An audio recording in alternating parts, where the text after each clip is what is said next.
Blog Talk Radio.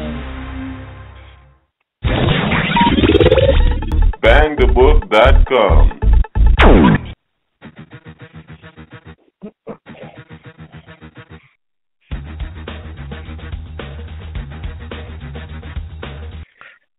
Well, welcome into everybody's favorite time of the week. It's Thursday. It's the recording of the Gridiron Gambling Report from bangthebook.com, presented by the Blog Talk Radio Network. I'm your host, Adam Burke. Joining me, as always, bangthebook.com writer, personality, football aficionado, and my super contest partner in crime, Mr. Cole Ryan. Cole, how's it going today, man? It is growing great because it's time for another week of football, but I'll tell you what, it's not going as great for me as it is for our good friend and owner of Bang the Book, Ryan, who swept the boards with a perfect 5-0 in the Super Contest last week. Yes, he did, up to 23-12 on the season. We're 19-16 in our quest to get into the money in the Westgate Super Contest. We'll talk about that in a little bit. We've also got our NFL Blitz segment, our Inside the Lines segment. We'll talk about some games in depth, and then also the rapid-fire rundown at the end of the show. But once again this week, I want to bring this up because it's something that we've talked about in the last few shows. I know it's something that Cole and I use frequently, and that's the Bang the Book Betting Center. This is the final week that we're going to be running the promotional $2 deal, so you get access beginning with tonight's games going all the way through Monday Night Football. $2. Bangthebook.com. Go to the NFL page and then go to betting matchups. And then you'll be able to upgrade through there. Cole and I have tried as hard as we can to stress how fantastic this product is. So, Cole, I'll give you another shot to do that with our listeners. Yeah, you know what I like about it is the simplicity of it all. It's laid out in an easy-to-read format. I don't care if you're a beginner when it comes to sports betting or if you're, a savvy vet. It's easy to navigate. It's easy to find the information that you want. And it's easy to apply it to the games. A lot of times you'll see stuff where it's either difficult to get around, but this isn't. And I'm telling you, Adam and I start talking about the Super Contest literally Sunday night at times, and a lot of the stuff we talk about comes right back to the information that we find here at the betting center. And best of all, it's only $2. So that makes it all worthwhile to me. Absolutely. Yes, it does. And something else great going on, we decided to get the idea to try and upload the podcast to YouTube. So I was able to upload yesterday's College Football Podcast, Week 9 edition, to YouTube today. It's not going to win an Oscar for production value, but it's there. It's another way to reach us with the podcast. You can also comment there if you want. But it's another good way to get our show in front of our listeners. So, if you don't have an iTunes account or something like that, now you can find us on YouTube. So, we are taking the industry's forms of media by storm. And with good reason, because I think we have two very good shows here at Bang the Book. Yeah, by storm. And today, YouTube, tomorrow, the world. I'm with you. I think we have great podcasts, and we love doing it. So I'm ready. Let's go. Absolutely. Let's jump right in here to the NFL Blitz. This is the podcast version of something that Cole does over at the Bang the Book forums every Sunday morning, which is another tremendous resource that we provide at Bang the Book. But for the podcast version this week, we're going to begin by talking about the Cleveland Browns and their aggressive approach so far this season. Right. When you bet on teams, you really like to know which direction they go in when it comes to gameplay. The Browns coaching staff, very aggressive. It showed last week, too. The Browns have passed on 9 easy points in the last 2 road games, trying to continue drives on 4th and short. 3 of those times they failed to convert. In fact, last week they were up 6-0, failed on a 4th down, which resulted in a touchdown for the Jags. The Browns are 2 of 7 on 4th downs this season. That's good for 28%. And overall, that's just 28th in the league. So that's something to pay attention to if you're betting on the Browns. And I kind of like it. You've got a young team. You're trying to institute a culture of winning. And usually the team that's most aggressive is going to win. And so I kind of like that. I mean, it's backfired on them so far, but this is a team that entered the season without playoff prospects, and they kind of played themselves into that. Then they kind of played themselves out of that by losing to Jacksonville. But, I kind of like that, but it's certainly something to keep in mind from a handicapping standpoint. Well, and I also think it's a signature of good coaches, right? Or at least if I was a coach in the NFL, whether I'd only been in for a couple of years or a long time, I would look back at some of the greats. And Bill Parcells was the guy who went for it on 4th and short a lot. Bill Belichick does the same. And, of course, they get questioned when it fails, but when they win, of course, they're geniuses. But it's something that, and like you, I would like that kind of aggression on my team because if it pays off, you're usually looking at 6 points as opposed to 3, and it really makes a difference in a game. But it's something to pay attention to if you're going to bet on it because you might want some Tums handy. Well, one of the things that we're going to cover here in the NFL Blitz today is that we've been kind of talking back and forth about this Buffalo-New York Jets game, this AFC East matchup. Obviously, Buffalo, huge injury concerns for them with C.J. Spiller and Fred Jackson both out. But when it comes to the Jets, a lot of emphasis paid on their quarterback situation on offense, but their pass defense has also been a bit of a problem for them. Right. That's something I wanted to pay attention to this week because all the noise around the Jets is about Percy Harvin and how he's coming in to help the offense. And all the noise around this game from a handicapping standpoint is the Bills' injuries at running back. But the Jets' pass defense is awful. They're the only team in the league to have allowed at least 2 passing touchdowns in all of their games this season. They have an 18-to-1 touchdown-interception ratio. That's worse than the league. Now, they've had a tough schedule and played quarterbacks like Tom Brady, and Cal Orton won't confuse anybody for, he won't be taken as Tom Brady anytime soon. But without D. Milner, this is a good matchup for opposing quarterbacks whenever play the Jets. That could also be an issue when you're looking at backdoor covers if they're giving points like they are this week. Well, that's something we're not going to cover that game in depth. It's not really the most attractive game on the card, but the Buffalo offense has looked a lot better, specifically the passing game with Kyle Orton. So that's certainly something you want to factor into your handicapping this week. Another defensive unit that we want to talk about here, the Jacksonville Jaguars. They're second in the league in sacks. They've played extremely well, and that's including early in the season when they had a lot of offensive issues. Played a ton of snaps, didn't really get much help from the offense. The Jags are really coming around here. They are, but they have some injuries that concern me at this point. Middle linebacker Paul Posluszny, he tore a pectoral muscle, ironically sacking Brian Hoyer in that Cleveland Browns game. Plus, backup defensive end Andre Branch, he'll be out 6 weeks with a torn groin muscle. Chris Smith, a rookie defensive end, he's activated from practice squad to take the roster spot. But losing Posluszny is a big deal. He was the league's leading tackler since 2008, which includes his times with the Buffalo Bills. The injuries occurred at a time when the Jaguars' defense, after giving up 15 touchdowns in the first 4 games, turned things around. They've only limited the past 3 teams they played against to just 2 touchdowns. Gus Bradley, the head coach, he admitted this was a horrible injury, not only from a defensive standpoint, but from a leadership standpoint. He's not the most vocal guy, but he really demonstrates it on the field. I really look forward to see how this team reacts to this injury.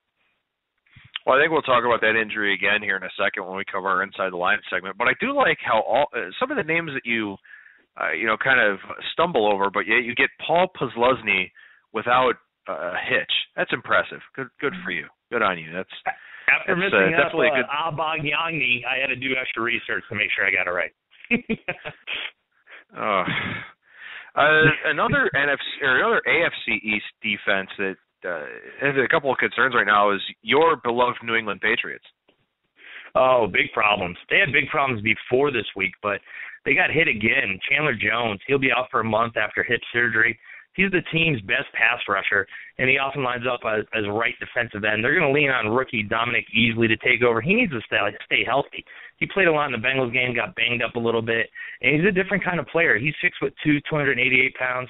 Jones came in at 6'5", 265 pounds, so he doesn't have the same length maybe, but he can get it going. But they're losing depth everywhere. Second-year player Michael Buchanan would have been another guy they would have called to step in here, but he was placed on season-ending IR early October. This doesn't even count the Mayo injury, and it got so bad for the Patriots, the team traded for Tennessee Titans linebacker Akeem Ayers this week. He had to go through a physical. He's a 4-year veteran. He had a pretty good year, and then he blew out his knees pretty much. They're horrible. So to me, they're digging, and it shows. And I know Tom Brady's all about this team, and the offense is his team, but if they can't stop anybody, especially if they're giving a lot of points, they might be a team you want to avoid. Oh, that's what they're doing this week. They're giving 6 right now to the Chicago Bears. Of course, the Chicago Bears, you look up dysfunction in the dictionary, and you're going to find a picture of the 2014 Chicago Bears. So, a tough spot for the Bears this week, and a spot where you would like to go against New England. One of the things that we really love to cover on this show, we like to talk about injuries in the trenches because they're often overlooked.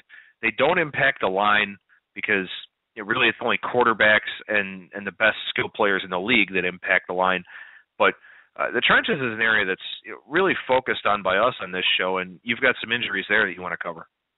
Yeah, and I'll do a rapid fire, cover 3 teams real quick. And you've mentioned we love looking in the trenches because we think it makes a big difference. Seahawks starting center Max Unger, he's missed the last 2 games with a foot injury. He's slated to return right now. They haven't officially announced it, but everything that I've read up to this point at least has looked promising. Falcons center Peter Kuhn suffered a season-ending torn ACL. The Falcons have 5 offensive linemen on IR. This week they're going to look for undrafted rookie James Stone to start at center. That's their 3rd center this season. In fact, the Falcons will have their 5th different starting offensive line in 8 games. 49ers center Daniel Kilgore, he suffered a broken bone in his left leg. He's out for the season, but the 49ers are on a bye, so they'll have time to try to patchwork that offensive line that's been hurt all season. Well, and center is, of course, very important. They're usually the guys making the line calls. So, anytime you lose a center, it's definitely something to consider. And, especially because a lot of teams are using shotgun snaps now, far more than we've ever seen in the NFL. So, you take a center out of there, it can throw off the timing of a play as well. So definitely something to keep in mind. So with some of those injuries, those obviously have an impact on some of the lines this week. We're going to talk about some of the lines here in the Inside the Line segment. And I guess the place to start would be Miami and Jacksonville, because here are the Jaguars. They got their first win last week over the Browns, and yet there's no respect for them in the betting market against a Miami team that's had quite a few issues. You had a quarterback dilemma between Tannehill and really between head coach Joe Philbin. Obviously, you've got Philbin's job on the hot seat. Yet steam coming in on the road Dolphins this week, up from 4.5 to 6. Do you agree with that move? I don't. I mean, I get it. I mean, Jacksonville's one win. Could be argued that, it was against Cleveland team that had overachieved. I still don't believe that. I think Cleveland's a very good team, and I thought Jacksonville was playing good defense. What I think this has become, as you and I talk about a lot, is a what have you done for me lately type of league. And let's face it, Miami just got a really big road win against the Bears. So all of a sudden, winning cures everything. So there's not talk about problems in the locker room. There's no players calling out coaches like they were last week. It's all sunshine and rainbows. So, of course, everybody's going to jump on that bandwagon. And nobody's ready to believe in the Jags yet this week, but I know I do. And it's interesting because you just talked about all those defensive injuries that they have, and you wonder if maybe that's kind of impacting the line with Sharp better sort of taking advantage, but you're not particularly worried about those injuries this week? I am worried about them. However, I think they have enough talent around the injuries that I talked about where they can still stay in this game. Plus, Miami hasn't been very consistent. If you kind of look at their track record from, beating the Patriots early to losing to Buffalo and then, going out in London and doing well and then laying an egg at home to the Packers when they should have won. So they kind of been an up and down team. So for me to drop that many points on the road, I have to believe they're going to come with a back-to-back consistent game on the road 2 weeks in a row. I just can't buy into that. Well, a very fascinating line move that happened today. And in fact, if you look at the Super Contest lines, the Cincinnati Bengals -1 in the Super Contest. However, we've got a flipped favorite scenario where Baltimore's gone from +2.5 to -1, although 5 Dime's currently showing a pick. Everybody else has the Ravens favored. On the road in a divisional matchup, A.J. Green, I believe last I saw, he's supposed to be back this week. So a very interesting situation here. Yeah, A.J. Green, it hasn't been officially announced, but everything I've seen, if I had to, make this a play earlier before Sunday, I would think he's going to be in the lineup because this all of a sudden becomes a big game for the Cincinnati Bengals. But what I really think this is a perfect storm kind of game, and you and I talk about this nearly every week.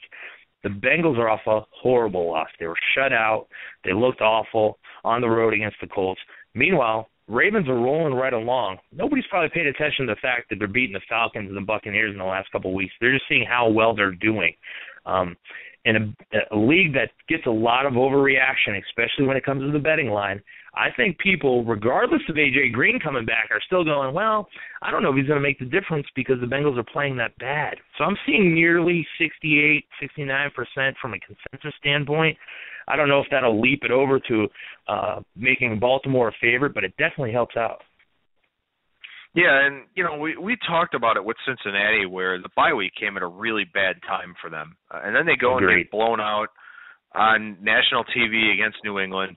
Talk about the 27-0 shutout against Indianapolis. They also gave up 37 points to a Carolina offense that's really not very good. So this is definitely a Cincinnati team where perception has greatly changed. In fact, they're giving up over 400 yards per game. Not something we're used to seeing from the Bengals, and in part, I think it speaks to how much the loss of Mike Zimmer hurts, who's now the head coach with the Vikings. But do you think Baltimore closes a favorite in this game? I do. Now, if A.J. Green's announced for sure, it might get close to a pick'em or maybe even a slight favorite for Cincinnati, but I really think it sticks with Baltimore. Keep in mind, Cincinnati beat Baltimore in week 1, yet they're still 2 games back in the standings. So I think a lot of people are saying, hey, Baltimore's the better team. But again, I think it's a what have you done for me lately kind of scenario where they're just going, look how great Baltimore playing, how bad Cincinnati's playing. This is a must-win for Cincinnati early in the season in this division to me. And so I think you got to be careful which way you go. Of course, watch the A.J. Green scenario and how that plays out. But this is going to be a very interesting game to watch as it closes. Well, speaking of must-win games, I'm looking at one for the Houston Texans this week. They take on the Tennessee Titans. The Titans going with Zach Mettenberger, quarterback. So Ken Wisenhunt basically putting all of his cards out on the table because there's no turning back to Jake Locker now. He's got to go with Mettenberger the rest of the way. Now we're starting to see some -3 pop for the Texans on the road at Tennessee, divisional game. But I really think this is a must-win for Houston. It's a team that you and I liked if somebody other than Indianapolis was going to win the AFC South. They're already 2 games behind the Colts, so the Texans can't afford to slip up here.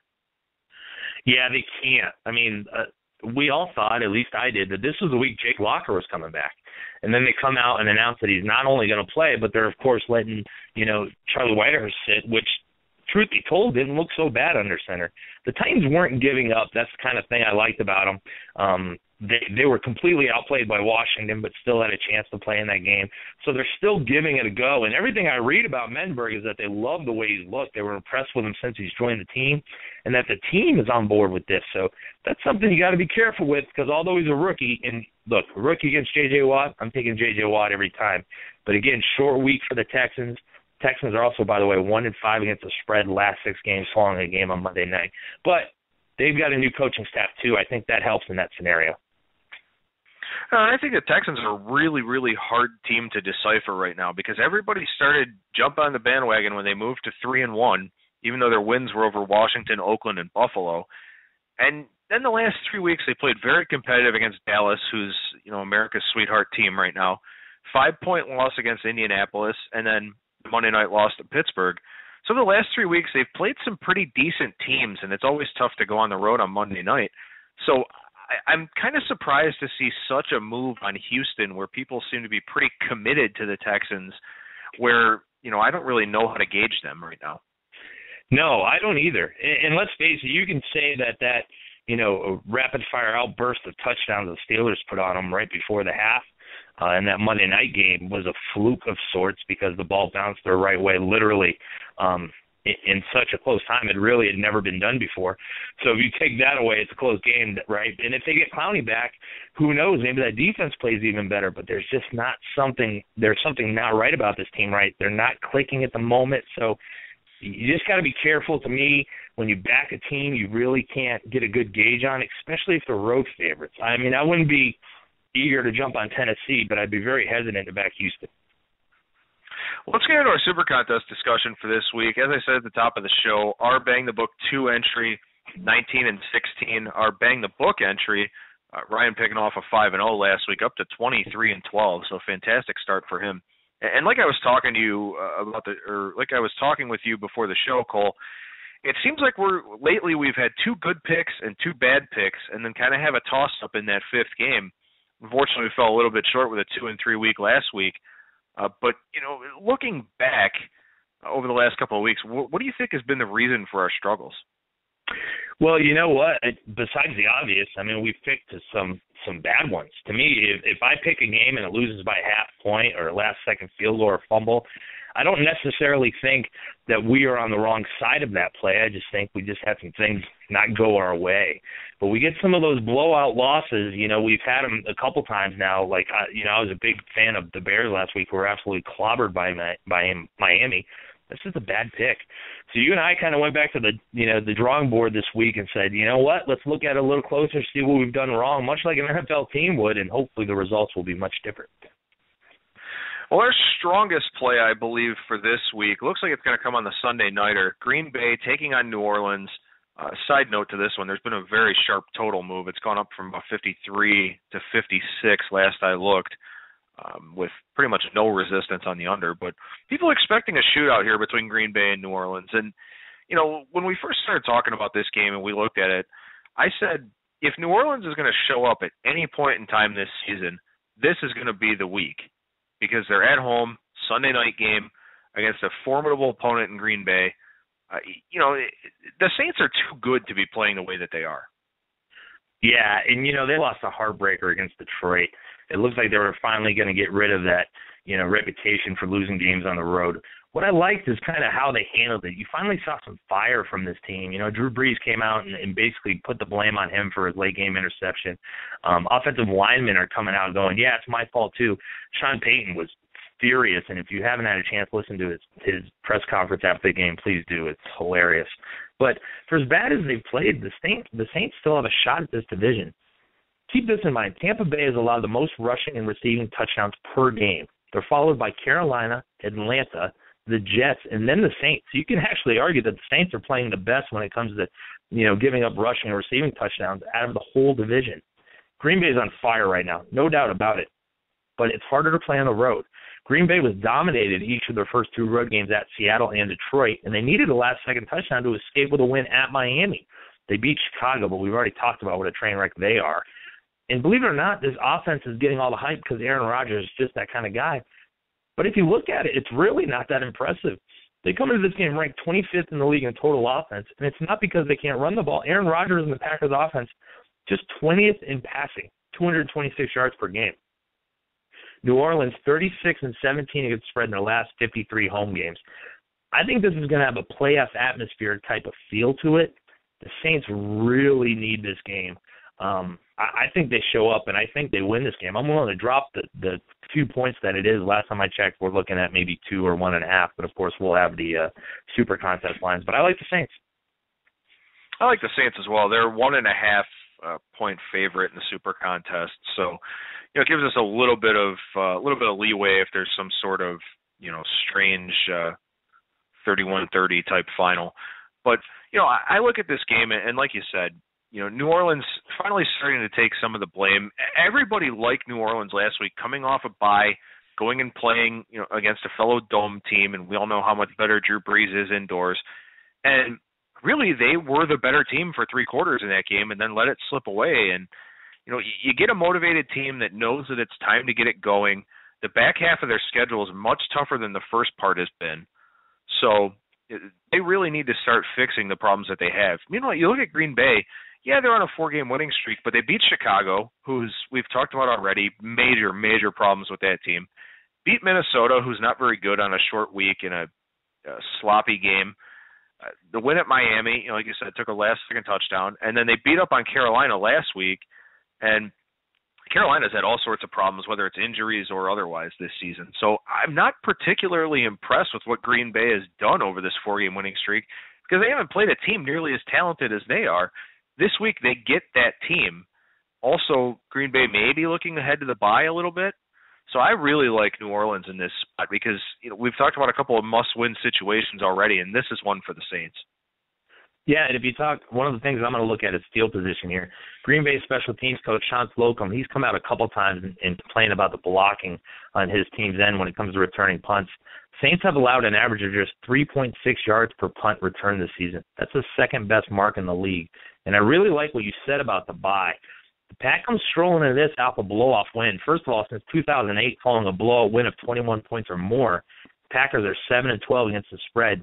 But what caught my eye a little bit more is the Packers are 1-6 against the spread in the last 7 games as underdogs before the bye week. So to me, I could easily not see them looking past this game by any stretch, but just believing they're a better team than they actually are at this point, and going against a desperate Saints team at home in a Sunday night game in a must-win situation, forget about it. I like this. Well, and everybody's on notice for the Saints as well. You know, Sean Payton, you talked about his post-game press conference, and you've got some accountability from offensive linemen and from Drew Brees, and you start to hear it from Drew Brees, and the rest of the team feels like they're letting their leader down. So a lot of motivating factors for New Orleans, and I definitely like that game. Another one that we're looking at for this week, I just talked about the Packers win over Carolina and all the problems that the Panthers have had, but this is a really strong situational spot for the Panthers. It's 4.5, 5-point dogs taking on Seattle. The Super Contest line is 5 for this game, but it's a very strong situational angle for the Panthers. Yeah, we talked about the Jacksonville Jaguars, how they won, yet the public's not buying into them. Well, the opposite could be said about Seattle. Seattle lost, but the public's okay with that. Seattle's like, they're thinking, well, they had a tough game, but they'll be back. It's Seattle after all. Tough spot, like you said, going on the East Coast. Plus, the trenches. We talk about that all the time. The Seahawks have no sacks by defensive linemen in the past 3 games. Seattle only has 2 sacks overall during those 3 games. Both of those are from linebackers, which means they had to send extra people. And Seattle didn't have a sack last weekend against the Rams. That was a team who was devoured by the 49ers the week before. The offensive line, on the other hand, 14 penalties in the past 3 games. That's not going to do anything for a team that really needs to be perfect. Now, we admit it, and we've talked about it before, Panthers got some major problems, especially on defense. They've gone from number 2 in the NFL last season in points allowed at 15 to a team that has given up at least 37 points in 4 games this season. What I really liked is that when they were talking about, I've seen several quotes by several defensive players and coaches, especially linebacker Thomas Davis, who said the Carolina defense as a whole simply isn't playing smart, and they're not swarming to the ball as it did last season. To me, that's a call to everybody on that team to go after the ball no matter where you are in the field. They're at home. I think that makes a big difference. Plus, they're off an embarrassing win. This is something you and I have backed multiple times this season. Since 2004, teams that lost by 21 or more points and are dogs the next week, 175, 140, and 9. That's a big sample size, and that's a winning angle I want to be a part of. I'll take the Panthers. Yeah, I'm generally not big on trends, but when you talk about one that's that big, it's statistically significant. So that's definitely one that I can get behind. You talk about Carolina in that loss last week. They were playing their 3rd game out of 4 on the road, and that was all Sunday games. Seattle playing their 3rd game out of 4 on the road in the span of 20 days. They played the Monday nighter against Washington, and then now they're playing back-to-back road games, both 1 o'clock kickoffs as well, with the game at home against Dallas sandwiched in between, which obviously they lost. So Seattle comes in here with a lot of problems. It's a very tough travel schedule for the Seahawks. I look at Carolina, and I look at how much better they've played at home, and I also look at the fact that Seattle's really struggling offensively right now. They've been putting up decent point totals, but Russell Wilson has not looked all that great. Marshawn Lynch, it seems like the workload that he built up over the last couple of years is really starting to get to him. I think this is a great spot for Carolina. I don't necessarily think they're going to win the game, but we're above the key numbers of 3 and 4 here for a home team. So I think that puts quite a bit of value on the Panthers, and I wouldn't be surprised to see this number go down by kickoff on Sunday. No, not only would I not be surprised to see it go down, I'll be honest with you, I wouldn't be surprised if you see the Panthers win.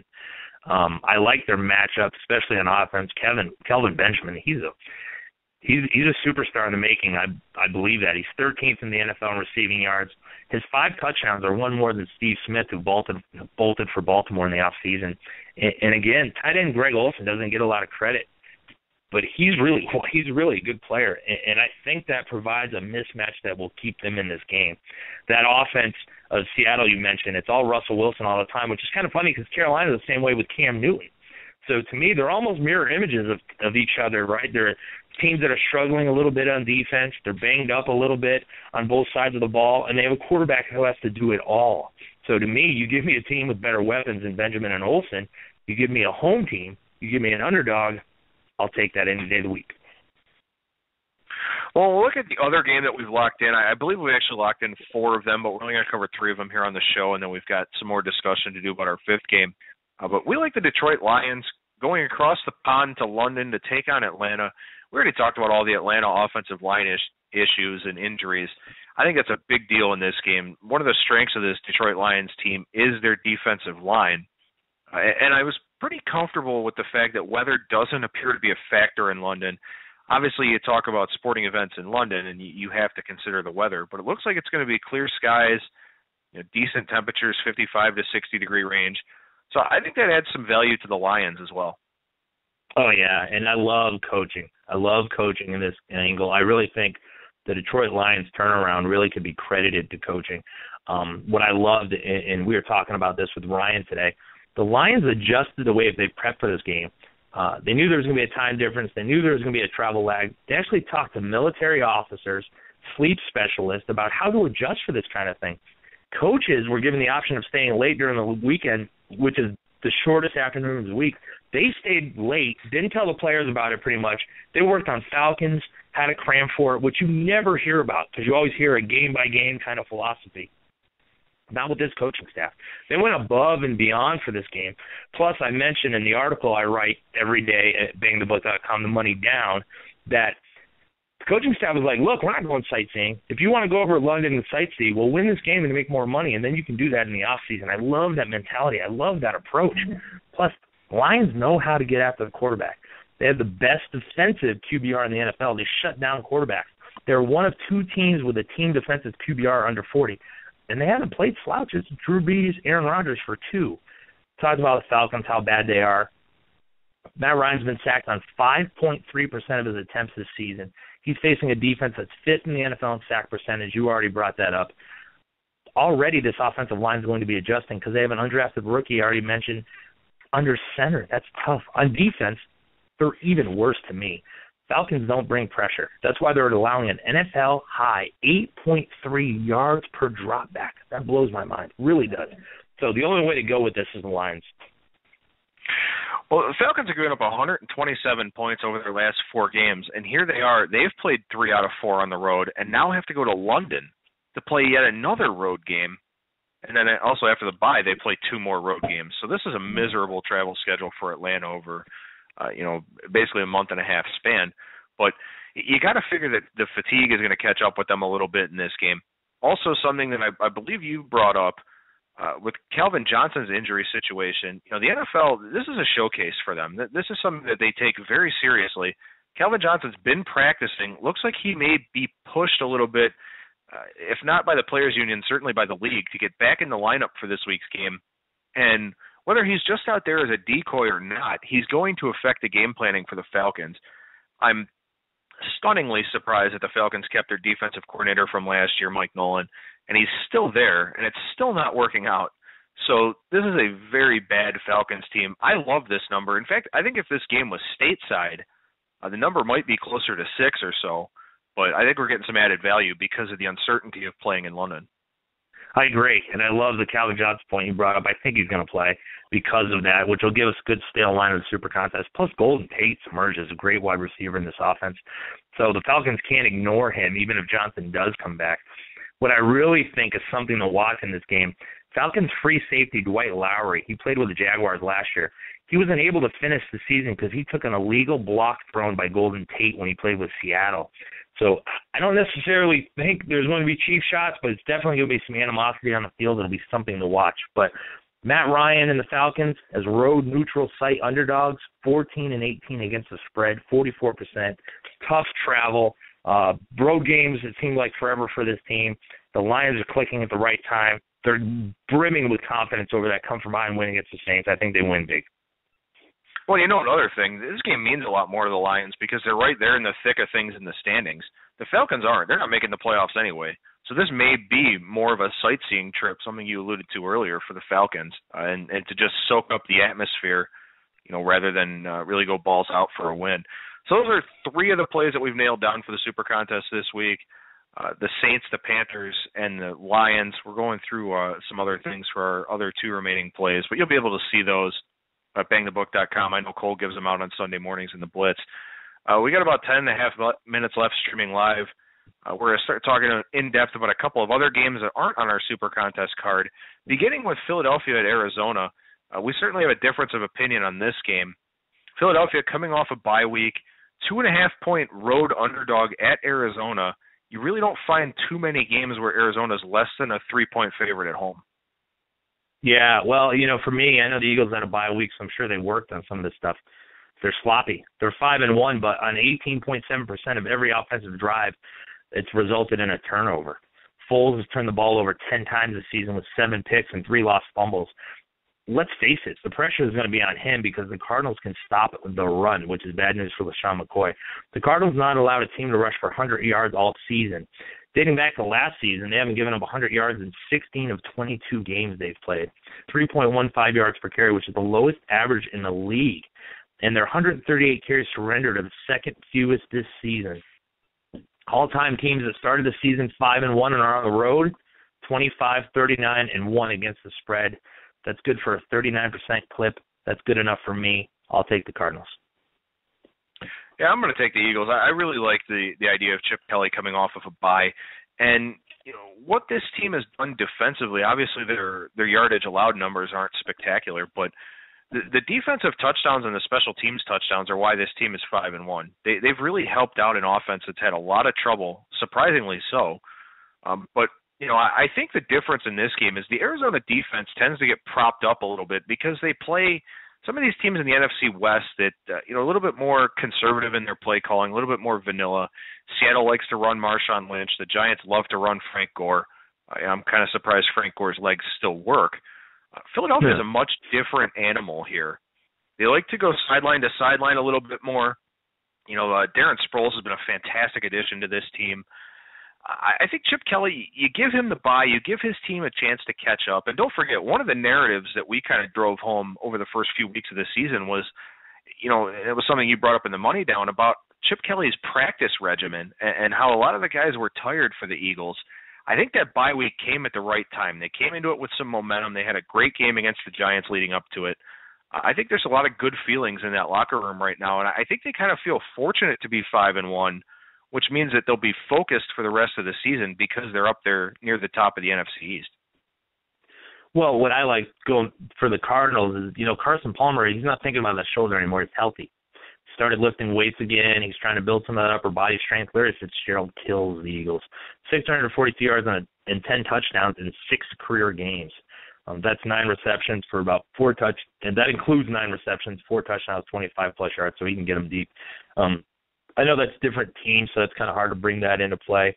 What I really like is the Cardinals are a pretty good home team that people don't take seriously as a really tough place to play. But the Cardinals are home favorites of 3 or fewer points, 11-5-2 against the spread. But what I want people to pay attention to here, no matter what side you are on this game, Eagles have a very tough schedule ahead.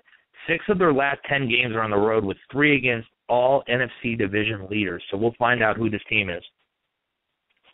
I think it's right. I think it's a very good measuring stick for them. And, I kind of wonder about Arizona. They've looked a little bit flat the last couple of weeks. They shouldn't have covered against Washington, but they were able to. And then not a spectacular showing against Oakland last week. So, the Cardinals also take on Dallas on the road next week. So, we'll see what they look like there. But I think it's a very interesting game. I think it has potential to be the best game of Sunday's schedule.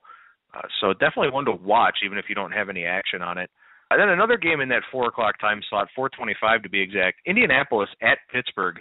We had a difference of opinion on this game as well.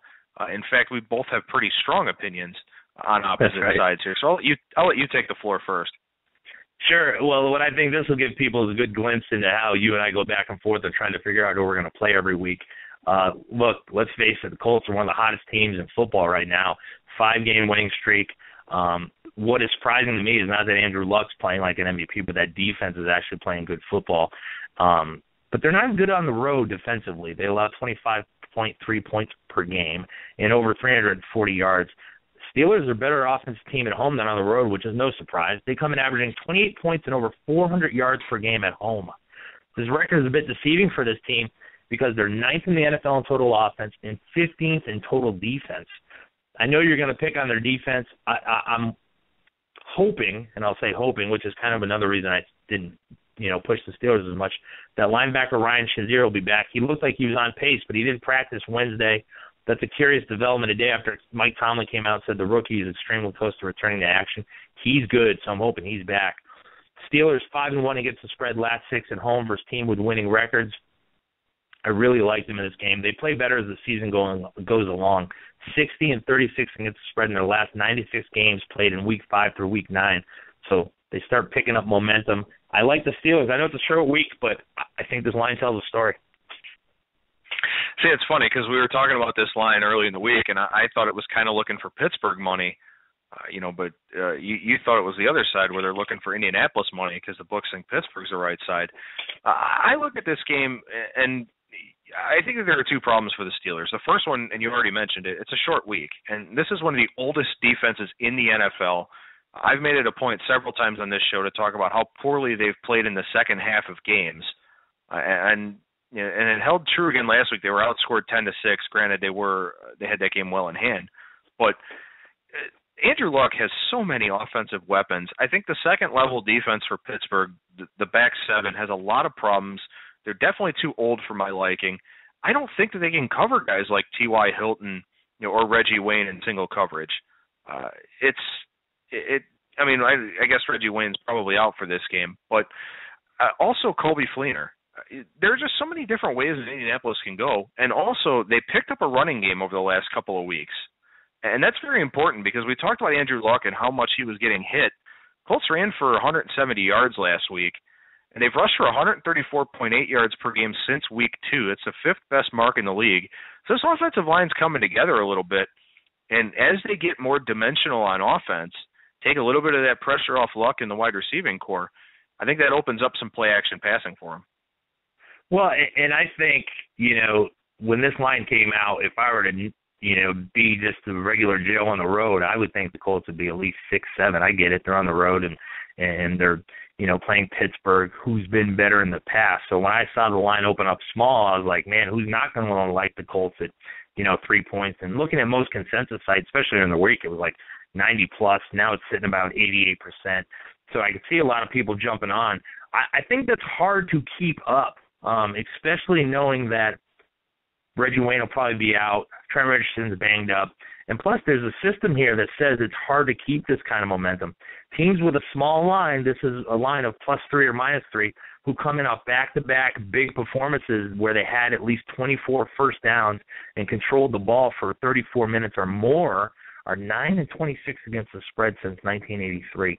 So to me, it says if there's ever going to be a flat spot, it's a team that's trying to keep that momentum. It's a team that's dealing with injuries. After this, they have a game on the road against the Giants, so I don't want to say necessarily looking ahead to that game because this is a pretty big game too. But if I were going to go any way in this game, especially if they can get those injured players back on defense, I'd take the Steelers. But I like giving people a glimpse of what you and I do every week when we're trying to figure out who we're going to take. I do as well, and for what it's worth, I think Trent Richardson would be addition by subtraction if he's out for this game. I've never understood why they don't use Ahmad Bradshaw more. I really don't get it. I don't know if it's because of what they gave up to get Trent Richardson, trying to justify that deal or something. But, I think this is another very good game. It's a little bit surprising to see a couple of East Coast games in Cleveland and in Pittsburgh in that 4:25 time slot. So we'll see. I mean, that shouldn't really play any kind of factor. It's just something interesting. And it's kind of unfortunate that I think the two best games are going to be on at the same time in the 4 o'clock time slot on Sunday. Any other final thoughts on any of the games that we discussed before we head into our rapid-fire rundown?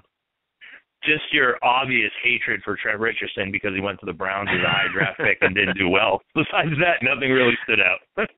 Oh, yeah. Major bust. Don't forget about my obvious hatred for the Pittsburgh Steelers as a Cleveland Browns fan too. So that's correct. Maybe there is a little bit of bias in my Indianapolis pick. Very compelling game going on tonight between San Diego and Denver. Again, it's unfortunate that we don't want to spend too much time on these Thursday night games because most of our listeners listen either Thursday night, Friday, or Saturday. But seen some movement in this line. Some Denver steam coming in today. Denver up to 9 or 9.5. In fact, Greek and Pinnacle, the sharper books, showing 9.5 on that game. We wanted to go with San Diego for the contest. Couldn't do it because of some injury situations. But for the purposes of the rapid fire rundown, who you taking? Yeah, I'll still take the Chargers, but I don't really care for it. Chargers 7-0-4 against the spread in their last 11 visits to Denver. Denver is coming off a big win, but they do have revenge for losing this spot last year. What I want to notice here is that you and I panned off this because of the injuries.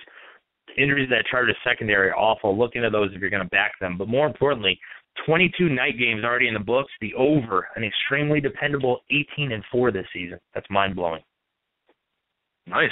I like it. And I don't have it in front of me. I wish I did. In fact, it's in my preview over at Bang the Book, so I might look it up here while I'm rambling along to try and save some time. But these Thursday night, we got about 10 seconds left streaming live, so please download the podcast. But these Thursday night games have been blowouts pretty much all season long. I believe the average margin of victory is 21.6 points in the Thursday night games. So you think we get a better game than that at least? I hope so. And really, whether you bet it or not, we really just like to see good football games. And it has the potential. I mean, Peyton Manning and Phillip Rivers, and this game really is for the AFC West lead right now. So it has the potential, but those injuries in the secondary have me concerned. Well, now that I rambled my way into that stat, I guess I'll go ahead and say, yeah, I'm gonna take the Chargers as well, despite the injury concerns. I think they kind of looked ahead a little bit last week and sort of got into a trap against the Chiefs, which, by the way, our best Super Contest pick of the week, probably last week. The London game, we're taking Detroit in the Super Contest, so no need to go over that one. Baltimore at Cincinnati. We're currently, for the podcast, getting Cincinnati at +1. For the Super Contest, Cincinnati -1. But for the rapid fire rundown, since it's the line that's available, Cincinnati +1. Yeah, before I hit the Bengals, reminder to all you diehard bettors out there, that Lions game starts at 9:30 in the morning, so get up nice and early. Bengals 5-0 against the spread, last 5 at home with teams and a winning record, with a winning road record. The Ravens have lost 4 of their past 5 games at Paul Brown Stadium. Must win for the Bengals. I'll take the home team. Absolutely. I'm going to take the home team as well. And I've talked about Joe Flacco's career record on the road. It's around 500. And, yeah, that Cincinnati team definitely needs a bounce back. Specifically, Andy Dalton needs a bounce back. Buffalo at the Jets. Buffalo +3 here. Juice kind of all over the place in the market, but no reason to go over that for the purposes of this. So Buffalo +3 at the Jets. Right. I mentioned that Jets pass defense. This will be a close game. I really think it will. I think Sammy Watkins could actually be the difference if I was going to pick a player or two. Percy Harvin, I think they're going to try to force him into this offense, which actually changes everything up. The Jets will be better down the road. I just don't see it here. I'm not willing to drop points with a team like that. I'll take the Bills. Yeah, I will as well. I think this line's a little bit of an overreaction to the Jackson and Spiller injuries. And, this is a Buffalo team that hadn't run the football all that well when those two guys were healthy anyway. They've really relied on Kyle Orton in the past. So I'm going to take the Bills. I don't love it, like you said, but, I think the Bills probably win this game and really seal Rex Ryan's fate if it hasn't already been sealed. Seattle and Carolina, we're taking Carolina for the Super Contest. We already discussed that game. Miami, 6-point favorites in the Battle of the Sunshine State against Jacksonville. Yeah, we kind of hit on this one a little bit. I'm still going to take Jacksonville. I just can't trust an inconsistent Miami team in back-to-back road games, so give me the Jacks. Absolutely, same with me. Blake Bortles looked a lot better over the last couple of weeks. He's starting to get a rapport with his wide receivers, and they may have found something last week with Denard Robinson at running back. He really carved up the Browns' porous run defense, so we'll see if he's able to continue that. Houston, -3 against Zach Mettenberger and the Tennessee Titans. Flip a coin. Hate this game. I really like to back the Titans as a rookie because I know I'd get some points and some value, especially as the week gets closer and if Clowney pays. Tennessee 1-8-2 against spread last 11 home games. Texans, I mentioned how bad they play after Monday night, but they're on a 3-game slide. I don't know. I hope they tie. I hope they tie. That's fantastic. I'm gonna take the Texans. Tennessee had no business being that game against Washington last week. That was one of our Super Contest plays on the Redskins, and if you look at that game statistically from the box score, Washington should have covered without a problem. I'm gonna go with Houston. I think Tennessee's a train wreck right now. They got all kinds of problems, and I'm not sure that a rookie quarterback like Mettenberger is going to fix them right now. Chicago at New England. The Bears are a 6-point dog heading up to Foxborough. Yeah, the Patriots, look, they're 1-5 against the spread against losing teams, but I don't know if you could really put the Bears in that category because they're a much better team. But I'm telling you right now, the Patriots won't be able to stop this offense. It's going to be a matter of whoever gets the ball last. I really think that Brandon Marshall was a positive for the Bears, as much as it was spun into a negative. We already know they play well on the road. They beat teams like 49ers. So, to me, in a back-and-forth pinball type of game, high scoring, last team with the ball wins, give me the points in the Bears. Give me the Patriots. I got a couple of concerns about this game. For one thing, the Patriots host Denver next week, so clear look-ahead spot here. And obviously the injuries on defense are a concern. But extra time for Belichick to prepare. The Bears are busy fighting with each other instead of fighting on the field. A lot of problems there. And if this game gets uncomfortable early for the Bears, I think you really see a lot of frustration boil over on the sideline again. Give me the Patriots. I think they jump out early and stay ahead by a comfortable margin. St. Louis at Kansas City, double letdown spot here. St. Louis beat Seattle last week. Kansas City beat San Diego last week. Kansas City is a 7-point favorite. A couple 7.5s have popped as well. But the Chiefs, -7 at Arrowhead against the Rams. Yeah, Rams still not getting respect. The Chiefs used to be a great home team when it came to covering the number. That's kind of coming back against them of late. Keep in mind, the Rams don't have a good record, but they've played teams like Dallas and Philadelphia close. So if you can think those teams are really good teams, the Rams have hung with a lot of good teams. Of course, they just beat Seattle. I think they're starting to buy in. I know they needed a bunch of trick plays to beat Seattle. Keep this in mind. Chiefs coach Andy Reid's career record against Rams Jeff Fisher is awful, and I had it in front of me, and it was taken away from me just as I said that. But I'm telling you, trust me on it, it's bad. I'll take the Rams on the points. I think this is a close game. Chiefs probably still win at home, but I'll take it.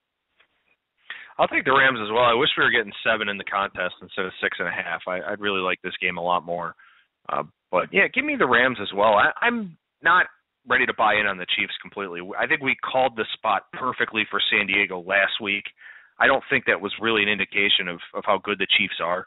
I think they just walked into a good spot and got pretty fortunate there. So give me the Rams at +7. Minnesota and Tampa Bay, this is ugly. This is very, very ugly. It's kind of like that girl at the end of the bar, a couple of chins, but you're 6 or 7 beers deep, so you kind of pay attention to her anyway. That's what this game's going to be like on 1 o'clock on Sunday. Tampa Bay -2.5. Yeah, it's funny because you mentioned that girl at the end of the bar, and you say ugly, I say beautiful. So, eye of the beholder kind of thing.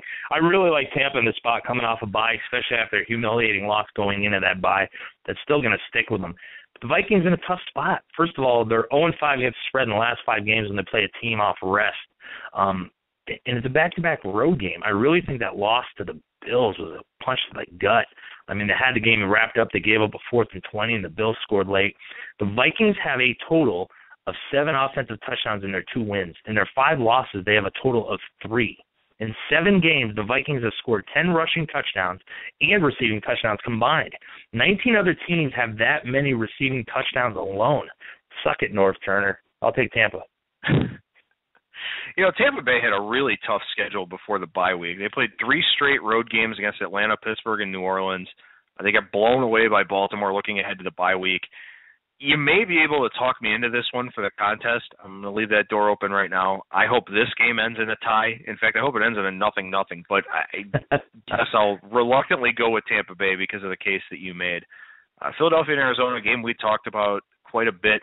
Oakland at Cleveland with a rare 4:25 kickoff in Cleveland. The Browns a 7-point favorite to bounce back.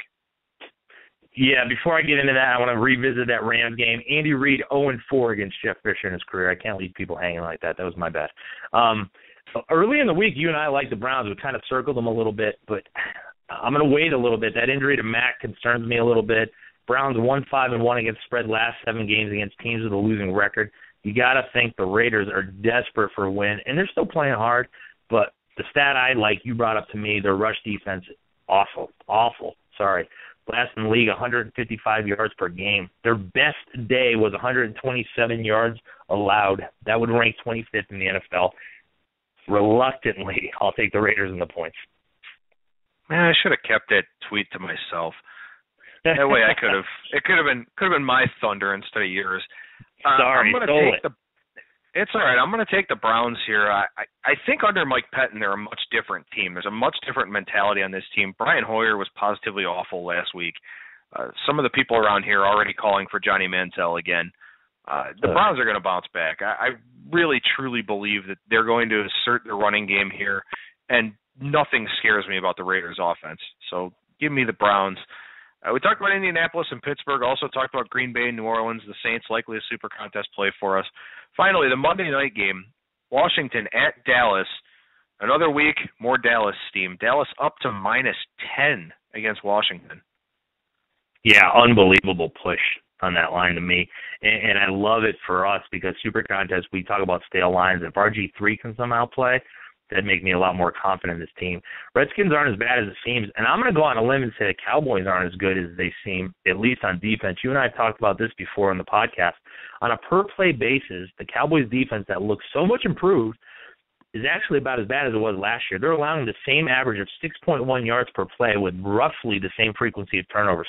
The biggest difference for this defense is the offense, which is keeping the defense off the field with extended run-heavy drives. Now, I'm not going to call for the outright upset, especially with Colt McCoy under center. If RG3 is under center, I'm not sure if I would still call for the upset, but I definitely like these points. This line is super inflated. Everybody was looking for that letdown to include me last week against the Giants. It didn't happen. I'll take the points in this situation on Monday night. I'm going to take the points, too, even though backing Colt McCoy kind of gives me hives at this point in time. But Dallas, you know, I mean, they've rattled off the 6-game win streak. They've only won 2 of those games by 10 or more, or by more than 10 points. So if you're getting a 10 on Washington, you really got to like the value there. I think I made a statistical case for Washington last week against Tennessee in the Super Contest. I could do the same thing again because Washington racked up a good amount of yards, didn't convert it into points. Now, maybe they just suck in the red zone, which is probably the case, but I definitely think that this number is too high, and if the threat of RG3 even playing is in there, we may see a little bit of a reaction from some sharp money on Washington. I don't think the public's getting off the Dallas gravy train yet, but that's a very compelling Monday night game, and I certainly do hope it's closer than expected. I believe the average margin of victory on Monday night is like 18 points per game this year. So maybe we'll get treated to a couple of decent primetime games. Yeah, you and I talked about it already. Washington is playing. If you looked at their stat sheet, not the record, you'd think they have much more wins than they do. And it's a rivalry game. And so rivalry game getting disrespected on national TV by dropping 10 points. And you know, the Cowboys probably haven't been favored this high, as many points in a long, long time since they've been 500 at best leading up until this year. So I'll take these points, especially if RG3 plays. I'm on board. Well, we talked about a lot of injuries at the beginning of the show in the NFL Blitz. Make sure you tune into the NFL Blitz on Sunday morning where Cole will update those. Cole, where does that take place? It's at the Bang the Book Forum, 2 hours before kickoff. Come on in. It's really like reading a newspaper that always keeps giving. So you just sit back, enjoy it. I mean, you're welcome to chime in, but I am throwing all sorts of information up there from betting trends and wagering angles, injury news. So even if you're a fantasy guy, you're going to know if A.J. Green is playing just about as quick as everybody because that information's up quickly. And I'll have updates on all the big names, even the names that maybe you don't know about. I'll give you the latest moves, whether it's a line move, the experts who they're playing. It's a great time. 2 hours before kickoff, rapid-fire format, picks, and fun for everybody. Absolutely. Fun for everyone, and that's just what this podcast is. Another great episode of the Gridiron Gambling Report for us. Any final thoughts, Cole? No, looking forward to a good week and looking forward to a little retribution in our Super Contest picks. Absolutely, me too. You can subscribe to us on iTunes. I will actually add a link to the NFL podcast this week. I neglected to do that last week. It's also in our college football podcast. And as I said, we're posting these podcasts to YouTube.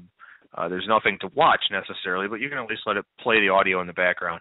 So I'll do it for us this week. For Cole Ryan, I'm Adam Burke. Enjoy this week of football, everybody, and we'll talk to you again next week.